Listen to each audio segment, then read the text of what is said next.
नमस्कार दोस्तों, आप लोगों का लाइफ इज़ डिवाइन के इस आध्यात्मिक चैनल के ऊपर बहुत बहुत स्वागत करता हूं। मैं आपका गुरु आचार्य अशोक नारायण आज आप लोगों के सामने एक बहुत ही अहम विषय को रखने के लिए जा रहा हूं, जिसका कंसर्न जो है वो ज्योतिष से है। और आज का टॉपिक जो है जिसके ऊपर आज हम चर्चा करने के लिए जा रहे हैं वो है कालसर्प दोष। कालसर्प दोष, कुछ लोग इसको कालसर्प दोष कहते हैं, कुछ लोग इसको कालसर्प योग कहते हैं। आज इसी की चर्चा करेंगे कि कालसर्प जो है क्या वो योग है या वो दोष है, क्या वो अच्छा होता है, क्या वो बुरा होता है, इससे हमारे जीवन के अंदर क्या प्रभाव पड़ते हैं, क्या अनुकूल प्रभाव होते हैं या प्रतिकूल प्रभाव होते हैं, इसके पॉजिटिव इफेक्ट्स होते हैं, इसके नेगेटिव इफेक्ट्स होते हैं, इंसान के ऊपर क्या फ़र्क पड़ते हैं इन सब दोष से या योग से, इसके बारे में आज हम चर्चा करेंगे। और मैं विश्वास करता हूँ कि इस एपिसोड के बाद में आप लोगों के दिमाग से जो कालसर्प को लेके भ्रांतियाँ हैं या जो भी आपको डर है वो एक तरीके से कुछ हद तक कम ज़रूर हो जाएगा। कालसर्प दोष क्या होता है? कालसर्प दोष को अगर हम समझें तो काल और सर्प, काल को हम लेके चलते हैं राहु से और सर्प को हम लेके चलते हैं केतु से। कालसर्प दोष तब बनता है हमारी कुंडली के अंदर जब राहु और केतु के बीच में सारे ग्रह आ जाते हैं। मतलब कहने का क्या है मेरा, राहु और केतु के बीच में सूर्य, चंद्र, बृहस्पति, शुक्र, मंगल, बुध और शनि, ये सातों ग्रह राहु और केतु के बीच में आ जाते हैं, एक तरफ आ जाते हैं, तब ये कालसर्प दोष बनता है। और कालसर्प दोष जो है हमारे कुंडली के अंदर जब बनता है तो इससे बहुत सारे प्रभाव हमारे जीवन के अंदर पड़ते हैं, जो कि कभी कभी हम बोलते हैं कि इसके नेगेटिव इफेक्ट्स जो होते हैं अगर हम उनको लेके चलें तो नेगेटिव इफेक्ट्स के अंदर क्या होता है कि हर एंड के ऊपर आप देखेंगे जब आप फैमिली बनाने के लिए जाएंगे, मैरिज के लिए जाएंगे, मैरिज में डिले होगी, फैमिली के अंदर डिस्प्यूट्स हो जाते हैं, मैट्रिमोनियल इश्यूज़ होते हैं। आजकल आप देख रहे हैं कि बहुत से घरों के अंदर ये डिवोर्स के इशूज़ और ये सब चीज़ें होती हैं, वो भी कुछ हद तक कह सकते हैं हम कालसर्प दोष की वजह से होती हैं। बच्चे के कंसीव करने के अंदर बहुत सारी लेडीज़ को प्रॉब्लम्स आती हैं, वो भी कालसर्प की वजह से हो सकती हैं। स्टेबिलिटी आ जाती है लाइफ के अंदर, लाइफ जो होती है वो स्टेबल नहीं होती है आपकी, डिफेम मिल सकता है। डिफेम इन द सेंस कि कभी हो सकता है कोई लीगल केस आ जाए आपके ऊपर, जो आपकी गलती ना हो उसके अंदर भी आपको आप फंस जाएं और आप निकल ना पा रहे हो, या कोई ऐसी बीमारी हो जाए जो बहुत समय से आपको चल रही हो और उसको डॉक्टर्स उसका इलाज कर रहे हो, कोशिश कर रहे हो, लेकिन फिर भी वो बीमारी आपके जीवन से जा नहीं रही हो, आपको दिक्कत आ रही हो। तो आप कह सकते हो कि अगर पढ़ाई के अंदर दिक्कत हो गई, शादी के अंदर दिक्कत हो गई, घर के अंदर दिक्कत हो गई, कोई प्रॉपर्टी लेने जा रहे हैं उस पर डिस्प्यूट हो सकता है, तो आप देखो कि बहुत सारे लाइफ के जो हमारे वो हैं उसके ऊपर आपको देख रहे हो कि आपको कालसर्प की वजह से हम कह रहे हैं कि आपको दिक्कतें आती हैं। ठीक है, लेकिन ये भी देखा गया है कि बहुत सारी ऐसी हमारी जो पर्सनैलिटीज़ हैं हमारे देश के अंदर या देश से बाहर भी हम जाएं, उनके जब हमने कुंडलियों को जांचा परखा और उनका अध्ययन किया तो हमने देखा कि बहुत बड़े बड़े लोगों की कुंडली के अंदर भी कालसर्प दोष होता है। तो है क्या कि ऐसा नहीं है कि उनकी कुंडली के अंदर कालसर्प दोष है तो उनकी ज़िंदगी के अंदर कोई नेगेटिव नहीं हुआ, नेगेटिव हुआ, लेकिन उनकी कुंडली के अंदर कुछ ऐसे पॉजिटिव ग्रह भी थे जिसकी वजह से कालसर्प का इफेक्ट कुछ हद तक कम हुआ। हमें इस चीज़ को समझना सबसे ज़्यादा ज़रूरी है, जो कि ज़्यादातर लोग नहीं समझते। जैसे ही वो कालसर्प योग अपनी कुंडली के अंदर देखते हैं या कोई पंडित या कोई गुरु उनको बताता है कि उनकी कुंडली के अंदर कालसर्प दोष है, तो एक भय पैदा हो जाता है, एक डर पैदा हो जाता है कि अब हमारे जीवन के अंदर कुछ भी बेहतर नहीं हो सकता। तो मैं यही आप लोगों को समझाने की कोशिश कर रहा हूँ कि कुंडली को, आपके जो हॉरोस्कोप है उसका पूरी तरीके से अध्ययन करवाइए, उसके अंदर क्या क्या योग और हैं जो कि इसके इफेक्ट्स को कुछ हद तक नलीफाई कर सकते हैं या कम भी कर सकते हैं, ख़त्म भी कर सकते हैं। इसके कुछ इलाज हैं हमारे शास्त्रों के अंदर, जिसके जाप करने से भी आपको बहुत ज़्यादा फर्क पड़ता है कालसर्प से। अब वो अच्छे योग कौन से हो सकते हैं हमारी कुंडली के अंदर जिसकी वजह से कालसर्प दोष का प्रभाव जो होता है वो कम हो जाता है, उसके ऊपर हम आपको बताते हैं। पहला योग है गज केसरी योग, जिसके अंदर गज केसरी योग चंद्रमा और बृहस्पति एक साथ होते हैं, कंबशन के अंदर होते हैं और वो इस योग को कुछ हद तक कम कर देते हैं। या किसी कुंडली के अंदर महापरिवर्तन योग हो, परिवर्तन योग हो, जैसे हमारे इंदिरा गांधी जी की कुंडली के अंदर 2 महापरिवर्तन योग थे, राजयोग हो, या कोई प्लैनेट सूर्य, मंगल जो मेन प्लैनेट्स हमारे हैं वो एग्जाल्टेड स्टेट के अंदर हों, जो कि बहुत ही अच्छी पोजीशन के अंदर हों, तब भी हमारी कुंडली के अंदर से कालसर्प दोष का प्रभाव जो हो जाता है वो कम हो जाता है। अब हम आपको बताएं, हमारे धीरू भाई अंबानी साहब की कुंडली के अंदर कालसर्प दोष था, तो क्या उन्होंने तरक्की नहीं करी? हमारे देश के अंदर बहुत सबसे बड़े नामों के अंदर धीरू भाई जी का नाम आता है। उसके बाद में अगर हम खेलों की तरफ जाएं तो सचिन तेंदुलकर साहब का जो है वो नाम बहुत बड़ा नाम है, जो कि वो उनकी कुंडली के अंदर भी कालसर्प दोष था। लता मंगेशकर जी जो कि गायिका के अंदर उन्होंने बहुत बड़ा अपना नाम बनाया है, उनकी कुंडली के अंदर भी कालसर्प दोष था। और हम आगे बढ़े तो जवाहरलाल नेहरू जी की कुंडली के अंदर भी कालसर्प होता है। उनकी कुंडली के अंदर भी हमने जब अध्ययन किया तो देखा कालसर्प योग था। तो अब आप देखिए कि इतने बड़े बड़े लोग इतनी बड़ी बड़ी पोजीशंस के ऊपर जो पहुंचे हैं, उनकी कुंडली के अंदर भी कालसर्प दोष था। तो इसका मतलब ये हो गया कि कालसर्प दोष के साथ साथ में अगर और भी अनुकूल योग आपकी कुंडली के अंदर हैं तो आप तरक्की कर सकते हैं, आप आगे बढ़ सकते हैं। और ये मतलब नहीं है कि अगर कालसर्प दोष है तो आप कुछ कर ही नहीं सकते। आप उसके निदान है शास्त्रों के अंदर, उसकी पूजा पाठ है, उसके मंत्रों का जाप है, राहु के केतु के ये नाग गायत्री होती है, उसका अगर आप पाठ करते हैं तो भी आपको बहुत ज़्यादा फर्क पड़ता है। अब सबसे बड़ा पॉइंट ये आता है कि कालसर्प दोष होता क्यों है। हमने देखा बहुत सारे केसेस के अंदर, मैंने ये देखा कि लोग बोलते हैं हमें रात को डर लगता है, रात को हमें सर्प के स्वप्न आते हैं, सपन के अंदर सपन के अंदर सोते वक्त हमें सर्प दिखते हैं। तो ये सब चीज़ें जो हैं ये एक तरीके से आपको इंडिकेट करती हैं कि कहीं ना कहीं इनकी कुंडली के अंदर कालसर्प दोष है, या ये है कि इन्होंने पिछले जन्म के अंदर सर्प की हत्या करी है, या ये है ये कि इन्होंने पिछले जन्म के अंदर अपने गुरु की या अपने पिता की अवज्ञा करी है, उनका अपमान किया होता है, तो भी कालसर्प दोष बनता है। और एक चीज़ मैं आपको और बताऊँ, ये भी हम लोगों ने देखा जब हमने बहुत रिसर्च करी और कोशिश करी कि कुंडली के अंदर जैसे हमने पुत्र का देखा तो उनके पिता का देखने की कोशिश करी हॉरोस्कोप। कहीं कहीं कुछ केसेस ऐसे हुए जिसके अंदर हमें 2-2 पीढ़ी के हॉरोस्कोप मिल गए, 3-3 पीढ़ी के भी हॉरोस्कोप मिल गए। उसके अंदर जब हमने अध्ययन किया तो हमने पाया कि कालसर्प दोष जो है ये पीढ़ी दर पीढ़ी चढ़ता हुआ आ रहा होता है। इसका मतलब ये है कि किसी पीढ़ी के अंदर कहीं किसी ने कोई सर्प को मारा है या कहीं कोई दोष किया है, तो ये एक तरीके से पितृ की श्रेणी के अंदर भी आ गया, कि पितृदोष की श्रेणी के अंदर भी आ गया, कि उसके अंदर भी ये कालसर्प दोष जो होगा वो लगेगा आपको।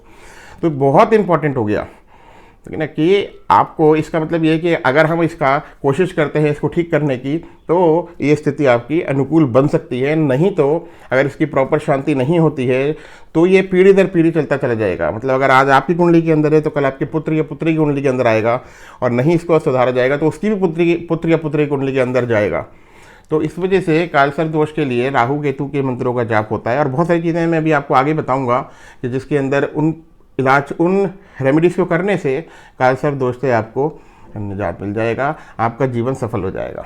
अब हम आ जाते हैं कि कितनी तरीके के कालसर्प दोष होते हैं। हमारी कुंडली के अंदर 12 भाव होते हैं, 12 हाउसेस होते हैं। तो उन 12 हाउसेस से हर हाउस से राहु और केतु जब होंगे, हर कुंडली के अंदर अलग होगा। राहु किसी कुंडली में पहले भाव में होगा, किसी में दूसरे भाव में होगा, किसी में अष्टम में होगा, किसी नवम में होगा, दसम में होगा। तो हर कुंडली के अंदर वो अलग भाव के अंदर होगा और वहाँ से वो अलग कालसर्प दोष बनेगा। तो अब कौन कौन से कालसर्प दोष होते हैं हम उनके ऊपर आ जाते हैं। तो पहला हम कालसर्प दोष लेके जाते हैं, उसे हम लोग बोलते हैं अनंत कालसर्प। दूसरा होता है कुलिक कालसर्प, तीसरा होता है वासुकी, चौथा होता है शंखपाल, पदमपाल, उसके बाद महापदम, और उसके बाद सप्तम जो होता है वो तक्षक होता है, अष्टम कर्कोटक, नवम शंखचूड़, दशम कालसर्प जो होता है उसे हम बोलते हैं घातक कालसर्प, 11वां कालसर्प जो होता है उसे हम बोलते हैं विषधर कालसर्प योग, और 12वां जो होता है उसे हम बोलते हैं शेषनाग कालसर्प दोष। ठीक है जी। अब आपको ये समझना है ये 12 तरीके के कालसर्प दोष जो बन गए, अब आप अपनी कुंडलियाँ उठा सकते हैं। आप लोग खुद भी अपनी कुंडली के अंदर बहुत आसानी से उठाकर देख सकते हैं कि आपकी कुंडली के अंदर कौन सा कालसर्प दोष बना हुआ है। ठीक है, अगर आपकी कुंडली के अंदर पहले भाव में राहु है और सप्तम भाव के अंदर केतु आ रहा है तो ये अनंत कालसर्प योग बन गया। इसके अंदर क्या हो गया कि पहले और सप्तम स्थान के बीच के अंदर सारे ग्रह आपके 7 ग्रह आ जाएंगे, तो ये अनंत कालसर्प योग बन जाएगा। पहला योग जो होता है ये आपका अपना आपकी पर्सनैलिटी का योग होता है, आपके व्यक्तित्व का योग होता है, और सप्तम जो योग जो हो गया वो आपकी मैरिज का योग हो गया। तो जिस किसी की कुंडली के अंदर भी ये योग बनता है, राहु जो होता है वो पहले भाव में आता है और सप्तम भाव के अंदर जो केतु आ जाता है, उनको वो निडर हो जाते हैं, स्वतंत्र हो जाते हैं, लेकिन उसके अंदर वो बहुत सारी गलतियां कर जाते हैं। और सप्तम स्थान के अंदर उनकी शादी से रिलेटेड आता है, केतु वहाँ बैठा होता है, तो उनको शादी से रिलेटेड समस्या आ सकती है। उनको शादी की बहुत सोच समझ के करनी चाहिए, और वहाँ से उनको दिक्कत आने के चांसेस बढ़ जाते हैं। अब हम दूसरे भाव के अंदर चलते हैं। दूसरे भाव में जब राहु आ जाता है और आपके अष्टम भाव के अंदर जब केतु आ जाएगा तो उसे हम कुलिक कालसर्प दोष बोलते हैं। दूसरा घर जो भी ज्योतिष जानते हैं, थोड़ा बहुत भी जानते हैं, थोड़ा बहुत भी उसका ज्ञान रखते हैं, वो इसको समझ जाएंगे, और जो नहीं रखते उनको हम बता रहे हैं, उनके लिए उनको आपको भी समझ में आ जाएगा। दूसरा भाव जो है वो धन भाव है, आपका बैंक हो गया एक तरीके से, और अष्टम भाव जो हो गया वो आपकी उम्र का भाव हो गया, आपकी एज का भाव हो गया, आपका जीवन काल, जीवन कितना लंबा चलेगा उसका भाव हो गया। तो आपको धन संचय करने के अंदर दिक्कतें आएंगी, आपको हेल्थ की प्रॉब्लम्स आएंगी, और धन संचय करने के अंदर जो प्रॉब्लम्स आएंगी तो आप पैसे तो कमाएंगे लेकिन आपके पैसे खर्च बहुत ज़्यादा होंगे। और अष्टम भाव के अंदर जब केतु आ जाएगा तो आपको हेल्थ की प्रॉब्लम्स होंगी, और कुछ ऐसी प्रॉब्लम्स होंगी जिसको डॉक्टर्स जो होंगे वो समझने में उनको बहुत दिक्कत आएगी, लंबे समय से बीमारियाँ चलेंगी, और उनका इलाज जो होगा वो डॉक्टर्स की पकड़ में इतनी आसानी से नहीं आएगा। तीसरा काल सर्प दोष जो होता है वो आपके तीसरे भाव से नवे भाव में बनता है, उसे हम वासुकी काल सर्प दोष बोलते हैं। तीसरा भाव हमारा भाई बहनों का भाव होता है, पराक्रम भाव होता है, या नवम भाग हमारा भाग्य स्थान होता है, पिता का स्थान होता है। तो यहाँ पर आपके पराक्रम के अंदर कमी आएगी, आपके भाई बहनों से कम बनेगी, और नवम भाव में आपके भाग्य के अंदर पिता के साथ में आपके नहीं काल जब रिलेशन बनेंगे सही, भाग्य के अंदर प्रॉब्लम आएंगी, आपकी डेवलपमेंट जो होगी वो इतनी अच्छी नहीं हो पाएगी, भाग्योदय नहीं हो पाएगा, उसके अंदर देरी होगी, पिता के सुख के अंदर भी अभाव हो सकता है, वहाँ से आपको दिक्कत आएगी। चौथा भाव जो होता है वो शंखपाल काल सर्प दोष होता है, जिसमें चौथे भाव से और दशम भाव के अंदर काल सर्प दोष बनता है। चौथे भाव में राहु होता है और दशम भाव में केतु होता है। चौथा भाव जो होता है वो आपका प्रॉपर्टी का भाव होता है और आपकी माता का भाव होता है। मातृ सुख में कमी आती है, इसके अंदर व्यापार में अवरोध पैदा होते हैं, पद और प्रतिष्ठा के अंदर कमी आती है। दशम भाव आपका पद और प्रतिष्ठा का होता है, काम धंधे का होता है, उसके अंदर आपको समस्या आने लगती हैं। अब हम पंचम काल सर्प दोष के ऊपर चलते हैं, जिसे हम पदम काल सर्प योग बोलते हैं। इसके अंदर पंचम जो होता है ये आपका सुख का स्वामी होता है, पंचम ग्रह, 5th हाउस जो होता है आपका, और 11th हाउस जो होता है ये सोर्सेस ऑफ इनकम होती हैं, आपके मित्र होते हैं, आपका फ्रेंड सर्कल होता है, वहाँ पर ये बनता है। तो आप ये देखिए कि सुख के अंदर कमी आएगी और आपके जो स्नेही संबंधी होंगे, जो दोस्त होंगे आपके, उसके अंदर आपको कमी आएगी, वहाँ से आपको धोखा हो सकता है, वहाँ से आपको समस्या आ सकती है। अब हम आ जाते हैं महापदम काल सर्प योग के ऊपर। महापदम काल सर्प योग जिसकी कुंडली के अंदर होता है, उसके छठे भाव से लेके 12वें भाव के बीच के अंदर ये काल सर्प दोष बनता है। छठा भाव के अंदर जब राहु आता है, छठा भाव जो होता है हमारे कर्जे का होता है, रोग का होता है, दुश्मन का होता है, शत्रु का होता है, वहाँ पर आपको शत्रु बढ़ जाते हैं आपके। और केतु जब 12वें भाव के अंदर जाता है तो केतु बोलता है 12वें भाव के अंदर कि मैं आपको विदेश की यात्रा कराऊंगा, लेकिन विदेश की यात्राओं के अंदर भी आपको बहुत ध्यान रखना चाहिए, अगर विदेश में नहीं तो विदेश के अंदर जाके आपको बहुत समस्या का सामना करना पड़ सकता है। उसके बाद में हम आ जाते हैं तक्षक काल सर्प दोष के अंदर, जो सप्तम स्थान और पहले स्थान से बनता है। सप्तम स्थान में राहु होता है और पहले स्थान के अंदर लगन के अंदर आपके केतु होता है। इसमें भी आप देखेंगे कि वैवाहिक जीवन के अंदर आपको कमियां आती हैं। सुख साझेदारी, जहाँ पर आप पार्टनरशिप के अंदर कोई काम करने के लिए जाते हैं वहाँ पर हानि आती है आपको, वहाँ पर आपको नुकसान हो सकता है। तो आपको ऐसे लोगों को व्यापार पार्टनरशिप के अंदर नहीं करना चाहिए। अब हम अष्टम के अंदर बढ़ते हैं।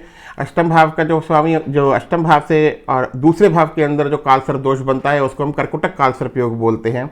अष्टम भाव जो होता है वो आपका आयु का भाव होता है, आयु क्षीण होती है, आयु में प्रॉब्लम आती है, बीमारी होती है, धन का लॉस होता है, धनहानि होती है बीमारियों के अंदर, सगे संबंधियों से भी इसके अंदर प्रॉब्लम आती है आपको। और सेकंड हाउस जो है आपका केतु का हो गया, जहाँ आप केतु बैठ कर जाके तो वहाँ बैंक के अंदर पैसों से लेकर भी आपको दिक्कत आती है। नवम भाव से बनने वाला काल सर्प दोष को हम शंखचूड काल सर्प योग बोलते हैं। उससे नवम भाव से ये तीसरे भाव के अंदर बनता है। नवम भाव मैंने आपको बताया कि आपके पिता का होता है, भाग्योदय के अंदर कमी आती है, पिता से अवरोध पैदा हो जाता है, नौकरी में दिक्कतें आती हैं, कोर्ट कचहरी मुकदमेबाजी हो सकती है। ऐसे लोगों को बहुत बचना चाहिए जिनके नवम भाव के अंदर राहु होता है। अब दशम भाव के अंदर जब राहु आता है तो घातक काल सर्प योग बनता है। दशम तथा चतुर्थ भाव में जब ये योग बनता है तो ये घातक काल सर्प योग बोलते हैं हम। इसमें व्यापार में घाटा होता है, आपको मान प्रतिष्ठा में कमी आती है, कोई कोर्ट केसेस हो सकता है, आप सरकारी नौकरी के अंदर हो तो आपको वहाँ पर कोई आपके ऊपर ऐसा केस बन सकता है जिसके अंदर आपका नेम फेम आपका ख़राब हो जाए, जो आपके सुख शांति के अंदर बाधा पैदा कर दे। अब हम आ जाते हैं विषधर काल सर्प के ऊपर, जो कि 11वें भाव से बनता है और आपके पंचम स्थान के अंदर बनता है। 11वें भाव के अंदर राहु होता है, पंचम स्थान के अंदर जब केतु होता है उसे हम विषधर काल सर्प योग बोलते हैं। इसमें ज्ञान के अंदर आपको कमी आती है पंचम स्थान से, परीक्षा में असफलता होती है, संतान सुख में कमी आती है। पंचम स्थान जो होता है वो आपका संतान का भाव होता है, वहाँ पर आपको कमी आने लगती है। अनपेक्षित आपको आपको प्रॉब्लम सामने आनी पड़ेंगी, हानि हो जाएगी और उसका आपको सामना करना पड़ता है। कोई ऐसा हो सकता है, कोई आपको इंपोर्ट एक्सपोर्ट का या कोई ऐसा काम कर रहे हो उसके अंदर आपका कोई बड़ा ऑर्डर रिजेक्ट हो जाए। ये सब 11वें और पंचम स्थान के अंदर जब कालसर्प दोष बनता है उसके अंदर दिखते आती हैं। 12वें भाव से जब कालसर्प योग बनता है तो उसे हम शेषनाग कालसर्प योग बोलते हैं। द्वादश में आपके राहु होते हैं, छठे भाव के अंदर जब केतु होते हैं तब आपको दिक्कत आती हैं, क्योंकि प्रॉब्लम्स आती हैं। उसके अंदर आपको 12वें कि आप विदेश यात्रा का हो गया, ठीक है। ये लोग, कुछ लोग ऐसे होते हैं जो कि ये आपके ज्ञान के लिए देश को छोड़ देते हैं या अपने घर को छोड़ देते हैं। वहाँ पर जाके उनको बहुत दिक्कत आती है, उनको परेशानियाँ आती हैं। वहाँ पर चले तो जाते हैं वो लोग, लेकिन वहाँ उनको समस्या आती हैं और वहाँ वो परेशानी के अंदर आते हैं। कुछ लोग ऐसे होते हैं जो विदेश यात्राओं के लिए चले जाते हैं, जो कि PR के लिए अप्लाई कर देते हैं, परमानेंट रेजिडेंशिप के लिए कि हम बाहर जाके ही रहेंगे। उनको वहाँ पर जाके बहुत दिक्कतें होती हैं, डॉक्यूमेंटेशन के अंदर लीगल ऑब्लिगेशंस फंस जाते हैं और वो लोग परेशान होते हैं। अब हम आपको बताते हैं कि कालसर्प दोष, कि हमने ये 12 तरीके का कालसर्प दोष है वो आपके सामने डिस्कस किया। अब इसकी रेमेडीज़ क्या हो सकती हैं, क्या करें क्या ना करें, वो उन चीज़ों के ऊपर आते हैं जिससे कि हम इस कालसर्प योग के जो नेगेटिव प्रभाव हैं उनसे अपने आप को बचा सकें। अब आपको मैं बहुत आसान तरीके से, बहुत आसान ऐसी चीज़ें बताऊंगा जिनको आप, जो रेमेडीज आप लोग खुद भी कर सकते हो या आप किसी अच्छे आचार्य से या किसी गुरु से उनको करवा सकते हो, जिससे कि आपका ये कालसर्प से आपको कुछ हद तक आराम आ जाए। सबसे पहला इलाज क्या होता है कि आप घर के अंदर मोरपंख को स्थापित करिए या ऐसी मूर्ति स्थापित करिए भगवान श्री कृष्ण की, जिसके अंदर भगवान श्री कृष्ण जो हों वो आपको मोरपंख धारण किए हुए हों। उस मूर्ति को अपने घर के अंदर स्थापित करिए। ओम नमः भगवते वासुदेवाय का मंत्र का पाठ करिए, हर रोज़ पाठ करिए और 108 बार इसका पाठ ज़रूर करिए। सोमवार के दिन आप भगवान शिव का रुद्राभिषेक करवा सकते हैं, जो कि आपको बहुत कारगर होगा। जब कभी भी कोई आचार्य भी आपके लिए जब पूजा करेंगे इसके कालसर्प की, तो आप देखेंगे कि वो 9 नाग होते हैं, उनकी पंचम जो आपकी तिथि होती है उससे इनका पाठ शुरू होता है और वो भी आपके लिए रुद्राभिषेक करवाएंगे सोमवार के दिन पे। तो नागों की पूजा सबसे ज़्यादा ज़रूरी होती है अगर आपको कालसर्प से छुटकारा पाना है। जैसे हम लोग दिल्ली NCR के अंदर बैठे हुए हैं तो कुछ मंदिर ऐसे हैं जहाँ नागों का मंदिर है, जहाँ नाग प्रतिष्ठित हैं। उन मंदिरों में आप जाइए और वहाँ पर जाके आपके नाग देवताओं की पूजा करिए, तो आप देखेंगे कि आपको बहुत ज़्यादा फ़र्क पड़ेगा, आपको इस कालसर्प दोष से आराम आ जाएगा। अब इनके अंदर कौन कौन से नाग होते हैं? अनंत नाग होता है, वासुकी नाग होता है, तक्षक नाग होता है, करकोटक नाग होता है, पद्म नाग है, महापद्म है, शंख है और आपका आखिरी जो होता है कुलिक नाग होता है। इन नागों की पूजा करने से महादेव जी की भी कृपा आपके ऊपर बनती है। सर्प का जो मंत्र होता है उसका भी आप पाठ कर सकते हैं। ओम नाग देवताय नमः, बहुत ही आसान है ये। उसका आप अगर पाठ करेंगे तो आप देखेंगे कि आपको जो है वो आराम आना, कालसर्प से आराम आना शुरू हो जाएगा। एक आपको मैं और मंत्र बताता हूँ जिसे हम लोग नाग गायत्री मंत्र बोलते हैं। ये भी बहुत कारगर मंत्र है। इसके पाठ करने से भी आप देखेंगे कि आपको आराम आना शुरू हो जाएगा कालसर्प से। और ये मंत्र क्या है? ओम नवकुलाय विद्महे विषदंताय धीमहि तन्नो सर्पा प्रचोदयात्। बहुत ही आसान है ये। एक बार मैं फिर से पढ़ता हूँ, आपको डिस्क्रिप्शन के अंदर भी मैं इसको डलवा दूंगा जिससे कि आपको मिल जाए। ओम नवकुलाय विद्महे विषदंताय धीमहि तन्नो सर्पः प्रचोदयात्। राहु के मंत्रों का आप पाठ कर सकते हो। ओम ब्राह्म ब्रीम सौ राहुवे नमः। केतु के मंत्रों का आप पाठ कर सकते हो। ओम स्त्रांग श्रींग स्रो साह केतुवाय नमः। भगवान शिव की, शिवलिंग की आप पूजा करिए। शिव जी को आप हर सोमवार को, शुक्रवार को जल दीजिए और दूध से उनका अभिषेक करिए। महामृत्युंजय का पाठ करिए जो कि बहुत ही आसान है। महामृत्युंजय का पाठ करके आप खुद भी कर सकते हैं कि तांबे के आप नाग को लेकर स्थापित करवा दीजिए मंदिर के अंदर ले जाकर। चांदी के नाग नागिन के जोड़े आप चढ़ाइए मंदिर में जहाँ पर भगवान शिव हो, शिवलिंग हो। आप देखेंगे आपको कालसर्प दोष से निदान मिलेगा, आराम मिलेगा। इसके बाद भी अगर आपको लगता है कि नहीं, हमें आराम नहीं आ रहा है, तो आप किसी आचार्य को लेकर, किसी गुरु को लेकर जो कि इसके अंदर जिनको जानकारी हो, जो इसको अच्छी तरीके से जानते हों, आप उनसे भी कालसर्प योग का पाठ करवा सकते हैं। और एक चीज़ को आप समझिए कि बहुत सारे लोग मेरे पास में आते हैं जो ये बोलते हैं कि गुरुजी हमने पाठ करवाया था आज से कोई 10 साल पहले, 15 साल पहले, 8 साल पहले, और हमें कोई अभी फ़र्क नहीं पड़ रहा है। तो आप एक चीज़ को समझिए कि अगर आपको भोजन चाहिए तो आपको हर रोज़ भोजन चाहिए। आपकी कुंडली के अंदर जब आपका जन्म हुआ है तो एक लगन कुंडली बनी है, उसके अंदर कालसर्प दोष जो है, तो वो जब से आपका जन्म हुआ है और जब तक आपकी मृत्यु होगी तब तक वो कालसर्प दोष आपकी कुंडली के अंदर रहेगा। तो अगर कोई चीज़ ऐसी है जो कि रहेगी आपके परमानेंट है, तो आपको उसका सोल्यूशन भी परमानेंट करना पड़ेगा। आपको भगवान शिव के मंत्रों का पाठ परमानेंट करना चाहिए। एक अपना नियम बना लीजिए कि सोमवार के दिन में आपको जाके शिवलिंग का जल अभिषेक करना है, तो इसको एक नियम बना के अपने जीवन के अंदर करिए। और अगर आप किसी आचार्य से, किसी गुरु से भी कालसर्प की शांति करवाते हैं, तो आप इस चीज़ को समझिए कि आप 3-4 साल के बाद में कालसर्प की शांति को रिपीट करवाइए, तब आप जाके आपको आराम मिलेगा। नहीं तो 2-3-4 साल तक उसका पूजा का असर रहेगा, उस शांति विधान का असर रहेगा। उसके बाद जब वो असर कम होने लगेगा, तब आप लोग फिर से परेशान होंगे और आप कहेंगे कि हमें इसके अंदर आराम नहीं आ रहा। दूसरी बात मैं आपको बताता हूँ, कलयुग के अंदर कर्म प्रधान है, इस चीज़ को आप समझिए। हमारी कुंडली के अंदर, जैसे मैंने आपको बताया, सचिन तेंदुलकर साहब की कुंडली के अंदर कालसर्प दोष है। और हाँ, मैंने ये भी आपको बताया कि उनकी कुंडली के अंदर कुछ ऐसे ग्रह हैं जो कि एग्जाल्टेड स्टेट के अंदर है। मुझे पूरी तरीके से याद नहीं है, शायद सूर्य और मंगल है, इन दोनों में से एक है, मंगल है शायद। तो मंगल जब कभी भी एग्जाल्टेड स्टेट के अंदर होगा, या कोई भी प्लेनेट अगर एग्जाल्टेड स्टेट के अंदर होगा, राजयोग बन रहा होगा, महापरिवर्तन योग बन रहा होगा, तो वो इंसान ऊंचाइयों तक जाता है।